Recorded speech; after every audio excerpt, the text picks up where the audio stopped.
Welcome to Man Does Tech, where I solve the problems you didn't even know you had. In this video, I will explain how to program a Dodge Challenger key fob. First, gather all key fobs you wish to program, including any existing ones. Make sure your vehicle's battery is fully charged to avoid interruptions during the process. It is also helpful to have your owner's manual nearby, as it may contain specific details for your model. This preparation ensures a smooth and successful programming experience for all your key fobs. To begin, sit in the driver's seat with all your key fobs.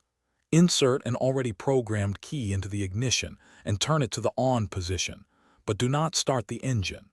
Within 10 seconds, press and hold the unlock button on that existing key fob for about 5 seconds. This action signals the vehicle's computer that you are initiating the programming sequence. Listen for a chime or observe a light flash, indicating the system is ready. Once the vehicle is in programming mode, take each new key fob you wish to program. Within 30 seconds of the previous step, press and hold the unlock button on the new key fob for about 5 seconds. The vehicle should respond with a chime or a light flash, confirming successful programming. Repeat this for any other new key fobs. Finally, turn the ignition to the off position to exit programming mode and save all changes.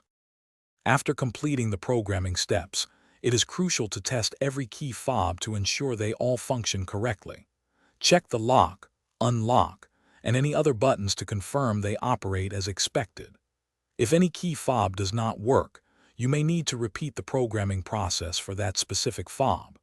Remember to check the description below for a link to the new Kindle Paperwhite and other great deals. Enjoy the convenience of your newly programmed key fobs. Thanks for watching. If you found this helpful, don't forget to like and subscribe.